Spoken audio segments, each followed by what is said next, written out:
Good afternoon, all. I am Neeraj Sharma, Assistant Professor at IIMT College of Law, Greater Noida. Today, we are discussing on the topic of dissolution of marriage under Muslim law. मैं नीरज शर्मा। आज का चर्चा का विषय रहेगा हमारा dissolution of marriage under Muslim law, मतलब मुस्लिम विधि के अंतर्गत विवाह की समाप्ति।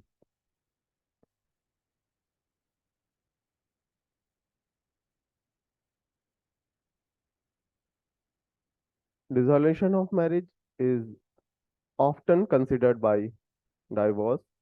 But apart from divorce, there are other ways by which the marital relationship of the parties ends. विवाह की समाप्ति अधिकतर समझा जाता है कि तलाक के द्वारा विवाह की समाप्ति हो जाती है, लेकिन तलाक से अलग भी पक्षकारों की विवाह की समाप्ति हो सकती है। According to Islamic law, divorce is done by the parties or by the order of the court. मुस्लिम विधि के अनुसार जो विवाह की समाप्ति है वो तलाक के द्वारा, जो पार्टी जो हस्बैंड है वो तलाक करके या कोर्ट के द्वारा तलाक पास करके विवाह की समाप्ति की जा सकती है। However, divorce was not considered a rule of life. In Islam, divorce is considered an exception to the condition of marriage for understanding the method of dissolution of marriage. इस्लाम में तलाक को अच्छा नहीं समझा जाता है, वो एक एक्सेप्शन है। विवाह किन परिस्थितियों में विवाह को समाप्त किया जा सकता है उसके लिए एक अपवाद है। For understanding the method of the dissolution of marriage, let's first see what is the marriage under Muslim law, because only essential for divorce under Muslim law is marriage. तलाक को समझने से पहले हमें मुस्लिम विवाह की प्रकृति को समझना जरूरी है, क्योंकि तलाक के लिए सबसे महत्वपूर्ण विवाह का होना अनिवार्य है। The dissolution of marriage is known as divorce. Under Muslim law, the divorce may take place by the act of parties themselves is or by a degree of the code of law. However, whatever manner the divorce is affected in, it has not been regarded as the rule of life. In Islam, divorce is considered as an exception to the status of marriage. Under Muslim law, marriage is a contractual relationship between the parties. All the essentials that are required for a contract are present under Muslim marriage. मुस्लिम विधि के अंतर्गत विवाह को एक विवाह की संविदा समझा जाता है, क्योंकि जो संविदा अधिनियम है उसके अंतर्गत जो आवश्यक तत्व एक संविदा के लिए जरूरी होते हैं वही सारे एसेंशियल्स एक मुस्लिम विवाह में मुस्लिम मैरिज के लिए जरूरी होते हैं। जैसे there is an offer, acceptance, consent, consideration, the capacity of parties. जैसे कॉन्ट्रैक्ट एक्ट में जब हम पढ़ते हैं संविदा या कॉन्ट्रैक्ट के लिए फर्स्ट ऑफर, फिर acceptance, then consent and consideration. Same चीज यहाँ पर मुस्लिम मैरिज में होती है। ऑफर होता है, फिर उसके एक्सेप्टेंस होती है और एक्सेप्टेंस फ्री ऑफ कंसेंट होता है और उसके बाद कंसिडरेशन होता है। और बोथ पार्टीज जो कैपेसिटी ऑफ पार्टीज है दोनों तरफ से देखा जाता है। The basic purpose of the Muslim marriage is the legalizing the sexual intercourse and procreation for the children. In the case of Saharat Singh versus Jafri Begum, the Privy Council held that marriage under Muslim law is a religious ceremony. Under Islam, marriage is recognized as the basis of society. Marriage is an institution which leads to upliftment, and it also means of the continuance of the human race. Sohrat Singh versus Jafri Begum के case में Privi council ने कहा कि जो मुस्लिम marriage है वो एक religious ceremony है, वो एक कॉन्ट्रैक्ट से अलग एक रिलीजियस सेरेमनी है, क्योंकि इस्लाम में विवाह को समाज का या सोसाइटी का आधार माना गया है। ठीक है, जो मनुष्य के अपलिफ्टमेंट उसके विकास के लिए जरूरी है। Modes of dissolution of marriage. अब विवाह की प्रकृति को समझने के बाद अब हम समझते हैं कि modes of dissolution of marriage, विवाह की समाप्ति किस प्रकार से हो सकती है। विवाह की समाप्ति act of God by the parties or by mutual consent. Act of God मतलब प्रकृति के द्वारा, जब दोनों पक्षकार की मृत्यु हो गई हो या दोनों में से किसी एक पक्षकार की मृत्यु हो जाती है तो मान लिया जाता है कि विवाह समाप्त हो गया है। एक्ट ऑफ पार्टीज में पति पत्नी और विधि के द्वारा, by the husband, by the wife and by the legislation या by the law. Divorce by the mutual consent, जहां पर पति पत्नी आपसी सहमति के द्वारा भी तलाक ले सकते हैं या विवाह को अपने समाप्त कर सकते हैं। इसमें सबसे पहले बाय द पार्टीज हम पढ़ते हैं, तो बाय द पार्टीज में first of all we are discussing on the divorce by the husband. तलाक जो है पति के द्वारा या पुरुष के द्वारा किस प्रकार से दिया जा सकता है। मुस्लिम विधि में इसको 4 तरीके से बताया गया है। पहला है तलाकुल सुन्नत, तलाकुल बिद्दत, इला और जिहाद। तलाकुल सुन्नत सबसे अच्छा तलाक माना जाता है मुस्लिम विधि के अंतर्गत। तलाक बाई वाइफ, तलाक तफीज और तलाकुल सुन्नत फिर से 2 प्रकार का हो जाता है, तलाक अहसन और तलाक हसन। तलाक Ahsan is known as the best form of talaq, as the name clarifies the same. The procedure followed by the husband is as follows. तलाक अहसन एक सबसे अच्छा तलाक माना गया है मुस्लिम विधि में। इसमें जो हस्बैंड है वो केवल एक सिंगल टाइम प्रोनाउंसमेंट करता है कि अपनी वाइफ को कि मैंने तुम्हें तलाक दिया, और उसके बाद वाइफ को इद्दत पीरियड की ऑब्जर्वेशन में रहना होता है। और जब तक ये इद्दत पीरियड समाप्त नहीं होता है उससे पहले इस तलाक को रिवोक किया जा सकता है। रिवोकेशन के बिहाफ पर भी हम 2 प्रकार से मुस्लिम विधि में तलाक को बाइफरकेट कर सकते हैं, अलग अलग कर सकते हैं। रिवोकेबल डाइवोर्स और इरिवोकेबल डाइवोर्स, मतलब प्रतिसंहरणीय तलाक और असंहरणीय तलाक, जिनको वापस नहीं लिया जा सकता। ठीक है, तो तलाक हसन जो है इसको वापस लिया जा सकता है, इला को भी वापस लिया जा सकता है। तलाक उल बिद्दत अप्रतिसंहरणीय तलाक मतलब इरिवोकेबल डाइवोर्स बोला जाता है। इसलिए ये सबसे अच्छा तलाक इसलिए भी है क्योंकि इसमें रिवोकेशन हो सकती है, इसको वापस लिया जा सकता है। तो यहाँ जब हम पढ़ रहे हैं हम देखते हैं क्या सिंगल सेंटेंस और उसकी क्या टर्म एंड कंडीशन है तलाक हसन की जो ये लागू हो सकता है। In this he had to make a pronouncement of divorce in a single sentence. Such pronouncement must be made in a purity state. Husband जो है वो एक बार सिंगल सेंटेंस में तलाक की प्रोनाउंसमेंट करेगा, और वो भी कब करेगा, जब उसकी जो वाइफ है वो प्योरिटी की स्टेट में होगी, जब शुद्धि की अवस्था में उसकी पत्नी होती है, और उस समय पर वो तलाक की उद्घोषणा करता है। अब शुद्धि की अवस्था क्या होती है, purity of state, when a woman is free from her menstrual circle, जब एक जो पत्नी है या जो वो महिला है वो मेंस्ट्रुअल सर्कल से फ्री हो जाती है, उसके बाद का जो समय होता है उसको प्योरिटी स्टेट कहा जाता है। Next, the husband must not include in a any form of sexual intercourse during the iddat period.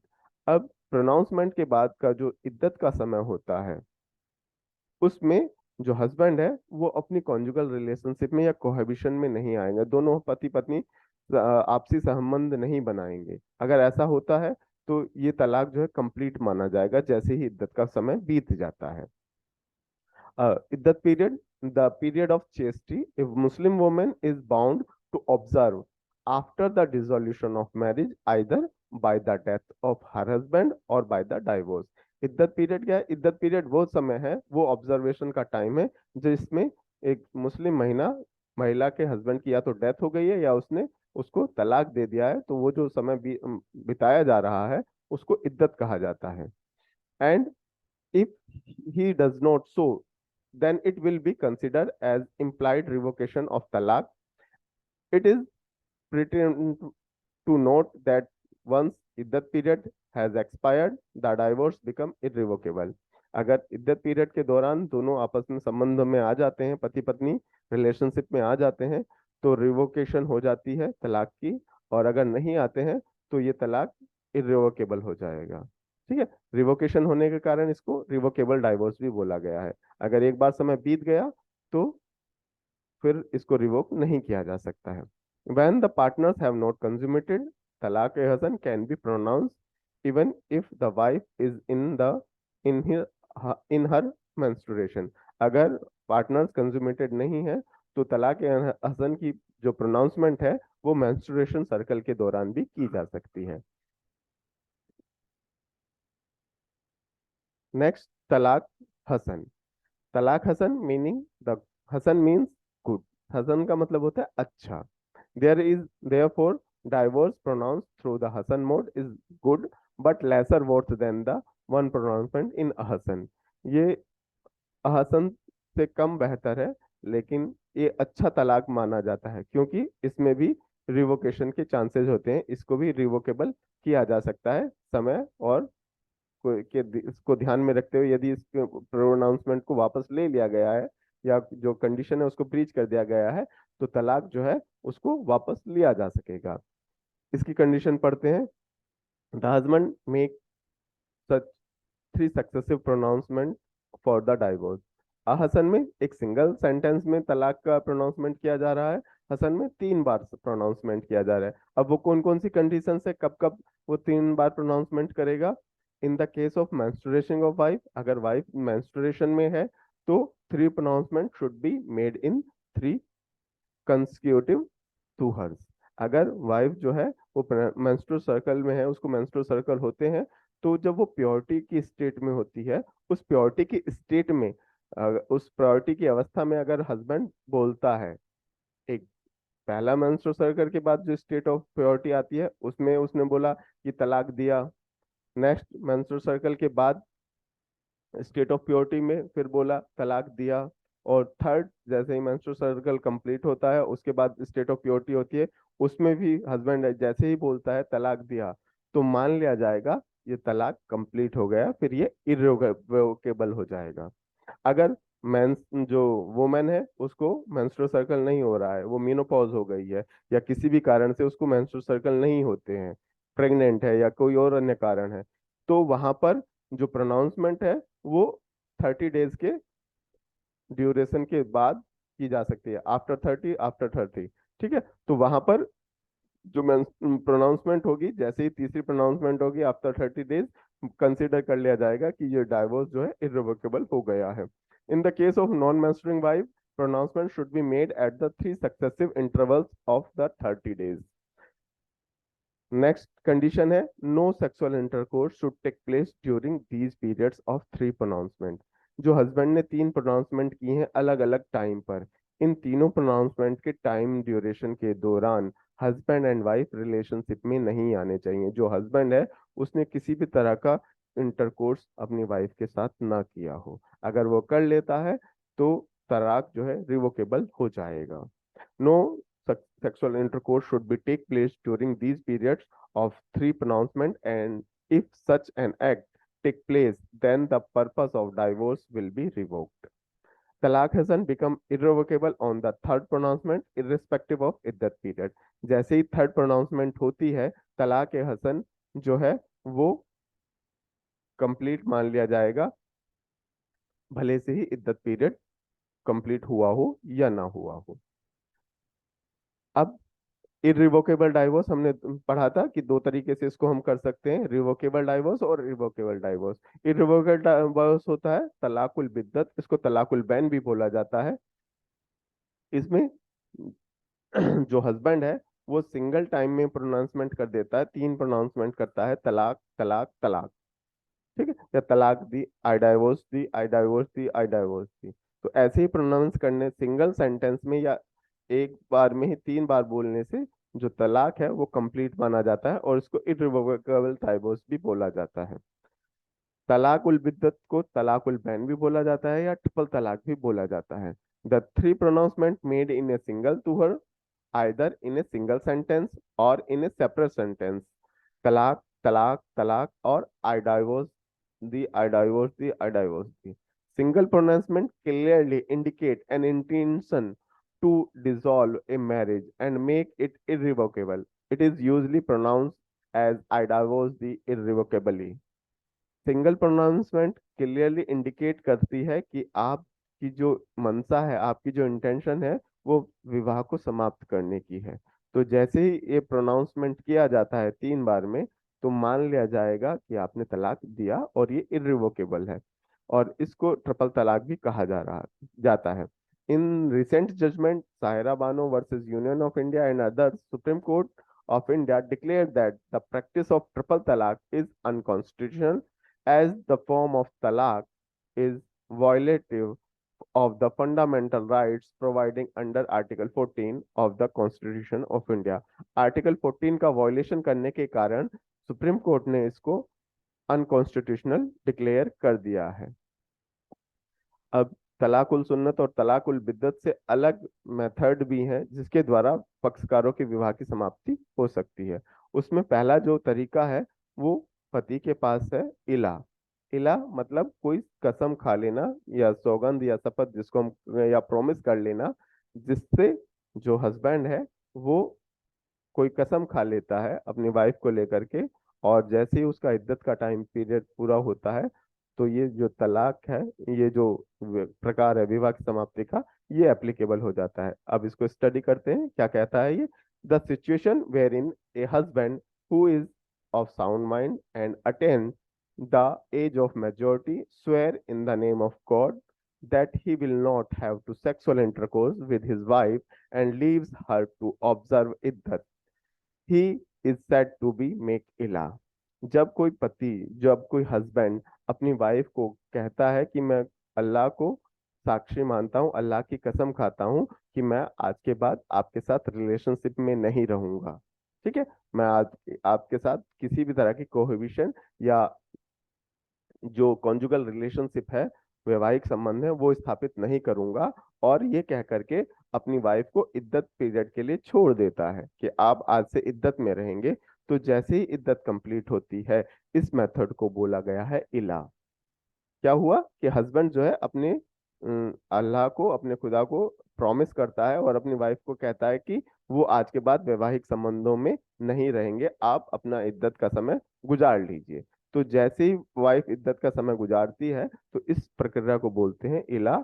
और जैसे ही इद्दत का समय कंप्लीट होता है और उस दौरान हस्बैंड जो है अपने कहे अनुसार वैवाहिक संबंध स्थापित नहीं करता है, तो वहां पर जो है ये इला कंप्लीट हो जाएगा और इस प्रकार से विवाह की समाप्ति हो जाती है। If the husband resume sexual intercourse with in the iddat period the being observed by the wife, it will lead to cancellation of the ila. और अगर वो वैवाहिक संबंध स्थापित कर लेता है, इंटरकोर्स कर लेता है, तो जो इला है वो कैंसिल मानी जाती है। इससे अलग है जिहार। जिहार मीन्स इंजूरियस एसिमिलेशन, मतलब खतरनाक आत्मसात, मतलब ऐसी स्थितियां जहां पर आपको प्रोहिबिटेड किया गया था by the law, by the Muslim law. मुस्लिम विधि ऐसे संबंध बताती है जहां पर आप अपनी शादी नहीं कर सकते हो, और वहां पर आपने अपनी जो वाइफ है उसको उस रिश्ते से कंपेयर कर दिया है, तो माना जाएगा कि आपने जिहार किया है। Let's see. A husband must be of sound mind and above the age of 18 and to be eligible to use this mode for resolution of marriage. अगर कोई पति जो है वो 18 साल की आयु प्राप्त कर चुका है और साउंड माइंड है, तो इस प्रकार के द्वारा, इस विधि के द्वारा भी वो अपने विवाह को समाप्त कर सकता है। क्या होता है? if he compare his wife to his mother or any female within the prohibited degree। क्या है कि हस्बैंड जो है अपनी पत्नी को कंपेयर कर रहा है, किससे कर रहा है? अपनी माँ से या अपनी बहन से या ऐसी किसी महिला से जो उसके साथ प्रोहिबिटेड डिग्री में आती है, जिससे उसका विवाह नहीं हो सकता है, और ऐसा कर दिया है, उसने कंपेयर कर लिया है। तब क्या है? Wife has a right to refuse to have sexual intercourse with him। तो वाइफ के पास, पत्नी के पास अधिकार होता है कि वो अपने वैवाहिक संबंधों से इनकार कर दे, ठीक है।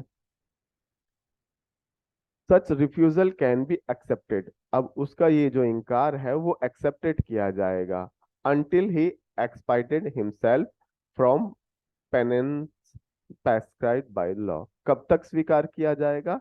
जब तक वो अपने गुनाह की, अपने इस कसूर की माफी नहीं मांग लेता जो मुस्लिम विधि के द्वारा प्रोवाइड की गई है। जब तक उसका वो पश्चाताप नहीं कर लेता है, तब तक वाइफ जो है उससे संबंधों के लिए इनकार कर सकती है।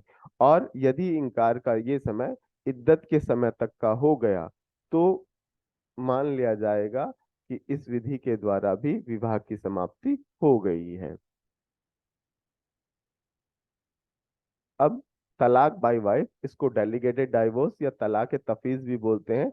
यहाँ पर जो मुस्लिम वुमेन है वो, उसको वैसे तो कोई अधिकार नहीं है अपने पति को तलाक देने का, लेकिन कुछ ग्राउंड्स हैं जिस पर मुस्लिम विधि महिला को कहती है कि आप भी अपने पति से तलाक ले सकते हैं। उनमें से एक है ये तलाक तफीज, जिसको डेलीगेटेड डाइवोर्स कहा जाता है। In this the only way through which A women can give divorce to his husband, how such power to give divorce needs to be delegated by the husband only। यदि उसका जो पति है, जो अपने तलाक करने की जो शक्ति है, अपने तलाक डाइवोर्स देने की जो पावर है, वो डेलीगेट कर देता है, प्रत्यायोजित कर देता है अपनी वाइफ को कि अगर मैं नहीं हूं तो मेरी अनुपस्थिति में आप मुझे तलाक दे सकते हो। ठीक है, लेकिन ये क्या है? It is a form of an agreement made by either before the marriage और आफ्टर द मैरिज। ये जो है एक एग्रीमेंट तैयार किया जाएगा, वो शादी से पहले भी तैयार किया जा सकता है और शादी के बाद भी तैयार किया जा सकता है, कि जिसमें जो है वाइफ और हस्बैंड, जो हस्बैंड है कुछ कंडीशन रखेगा कि अगर ये कंडीशन मैं ब्रीच करता हूं तो आप मुझे तलाक दे सकते हो। ठीक है। If is a It is a form, an agreement made either before or after providing after marriage, providing that wives will be privileged to get separated from her husband via divorce under the specific conditions। अब वो conditions कौन सी हैं? In the case of husband marries a second wife, अगर वो दूसरी wife अपनी दूसरी शादी कर लेता है। ठीक है। Husband unable to maintain, husband जो है वो मेंटेन करने में इनेबल है। ठीक है। तीसरा, if the condition agree in the agreement by the husband are well practiced by him, then the wife without any prejudice to law can dissolve her marital tie। The fact that husband delegates the power to his wife does not dispose him to his right pronounce talaq।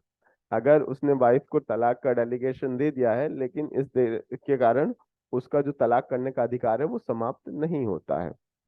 अब divorce by mutual consent, वैसे mutual consent का कोई concept नहीं था, लेकिन after the dissolution of marriage act 1939 ने मुस्लिम विधि में भी म्यूचुअल कंसेंट से तलाक का प्रोविजन कर दिए हैं। इसमें दो तरह के हैं, खुला और मुबारक। खुला में क्या है? जो खुला है वो हस्बैंड ऑफर कर रहा है कि आप अगर मुझसे तलाक चाहते हो तो मुझसे तलाक आप खरीद सकते हो अपनी टर्म एंड कंडीशन पर। टर्म एंड कंडीशन क्या होंगी कि मैंने जो आपको प्रॉम्प्ट डॉवर या डिफर डॉवर जो आपका है वो आपको मुझे वापस करना पड़ेगा। ठीक है, तब मैं आपको तलाक दे दूंगा। या फिर कोई और कंडीशन या कोई और कंसिडरेशन जिसके बिहाफ पर जो वाइफ है वो अपने हस्बैंड से तलाक खरीद सकती है। मुबारक में दोनों एक दूसरे को ऑफर कर सकते हैं। ठीक है। तो first of all we study on the खुला। खुला, द लिटरली मीन खुला is to lay down before the law। The husband lays down his right over his wife। It signifies an agreement, arrangement entered into the dissolve the communal connection in lieu of the compensation paid by the wife to her husband out of her property, everything that can be given as dower। जो wife है वो जो अपनी संपत्ति में से कोई भी कंपनसेशन दे सकती है, डॉवर वगैरह जो कुछ भी दिया है उसको कंपनसेशन के रूप में अपने हस्बैंड को वाइफ जो है वो लौटाएगी, रिटर्न करेगी कंपनसेशन के रूप में। और तब जो है हस्बैंड जो है अपनी वाइफ को तलाक दे सकता है। खुला is a divorce with mutual consent at the intense of a wife in which she agrees to give some consideration to her husband। It is basically is redemption of the contract of marriage, essential of the khula। There must be an offer from the wife side। Offer जो है वो wife की side से आना चाहिए, husband को उसको accept करना चाहिए। Offer must be accepted by the husband with consideration, वो भी कंसिडरेशन के साथ। और observance of the iddat period is necessary. जो इद्दत का पीरियड है उसकी ऑब्जर्वेशन नेसेसरी मस्ट मानी गई है। मुबारक, mubarak is signify mutual discharge of the marital tie. जो मैरिटल टाई है, आपका जो वैवाहिक संबंध है, उसको आप म्यूचुअली डिस्चार्ज कर रहे हो।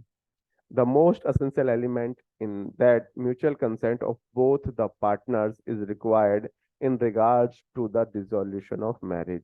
इसका important part है कि दोनों पक्षकार की जो कंसेंट है वो मैरिज को समाप्त करने में होनी चाहिए, विवाह को समाप्त करने में है होनी चाहिए। ठीक है। In this mode of the divorce offer can be made from either of both sides. जो ऑफर है वो किसी भी साइड से आ सकता है मुबारक में। हस्बैंड की साइड से भी आ सकता है और वाइफ की साइड से भी आ सकता है। एक्सेप्टेंस ऑफ ऑफर में डाइवोर्स इरिवोकेबल। जैसे ही उसको एक्सेप्ट किया गया, जैसे ही उसको स्वीकार किया गया, तो जो डाइवोर्स है वो कंप्लीट हो जाएगा, इरिवोकेबल हो जाएगा। और इसमें भी इद्दत का पीरियड जो है वो ऑब्जर्व करना नेसेसरी होता है। इसके बाद आता है लियन, जिसमें जो हस्बैंड है वो फॉल्स चार्जेस लगा रहा होता है अपने वाइफ के ऊपर अडल्ट्री के, और उनको साबित करने में फेल हो जाता है। तब वाइफ के पास राइट होता है कि इस आधार पर वो अपने पति से तलाक ले सकती है। Lien can simply the describe as the wrong charges of adultery on wife by her husband. Whenever a husband imposes false adultery charges on his wife, then a wife can sue him and can also obtain a divorce on the same ground under the act by the filing a regular suit for dissolution of marriage।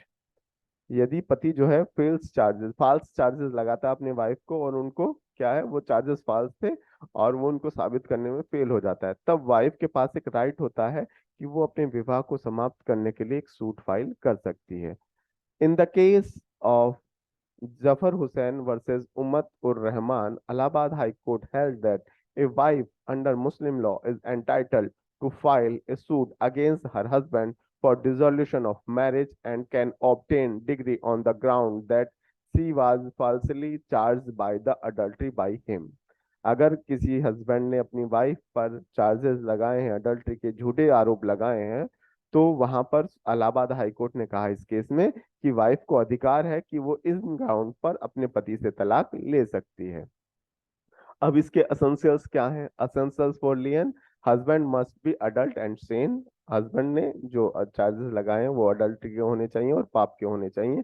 He charge his wife of adultery, such charges must be false. जो charges हैं वो झूठे होने चाहिए। False charges do not ipso facto dissolve the marriage, it just provide a ground to the wife to move to the court to dissolve the marriage.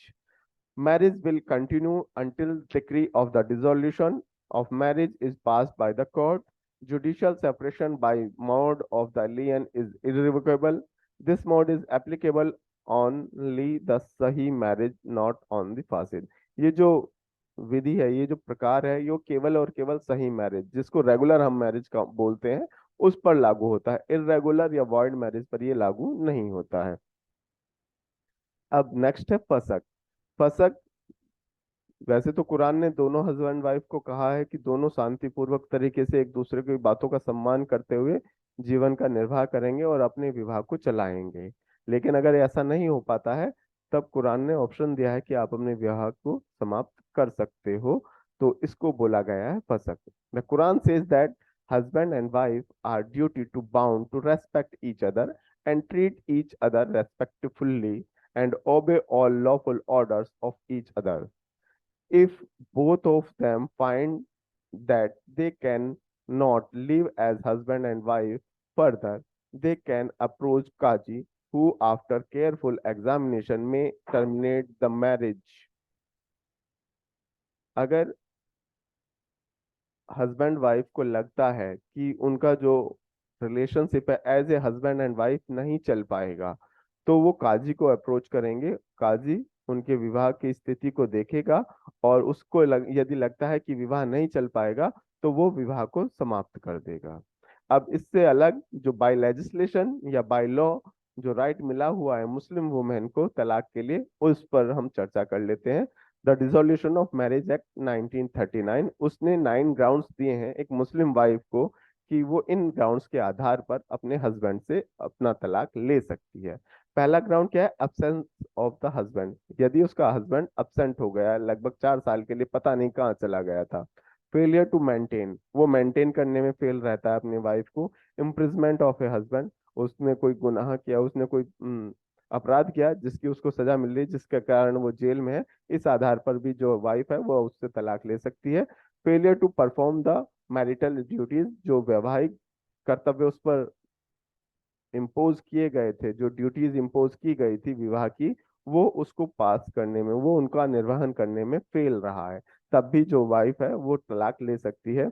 Impotency के ground पर husband अगर importance हो गया है, या इंसैनिटी है, या leprosy है, या उसको ऐसी कोई बीमारी है जो छूने से फैल रही है, संचारी किस्म की कोई बीमारी है, तो उसको वो तलाक ले सकती है। repudiation of marriage by wife, cruelty by husband, और ground of dissolution recognized by the Muslim law. अगर कोई डिसोल्यूशन ऑफ मैरिज के ग्राउंड्स मुस्लिम लॉ ने दिए हुए हैं, उनके आधार पर भी वो उसको तलाक दे सकती है। आज हमने जो डिस्कस किया है वो डिसोल्यूशन ऑफ मैरिज पर किया है। फर्दर इसमें अगर कोई रहता है तो नेक्स्ट लेक्चर में हम अच्छे से और डिस्कस कर लेंगे। Thank you.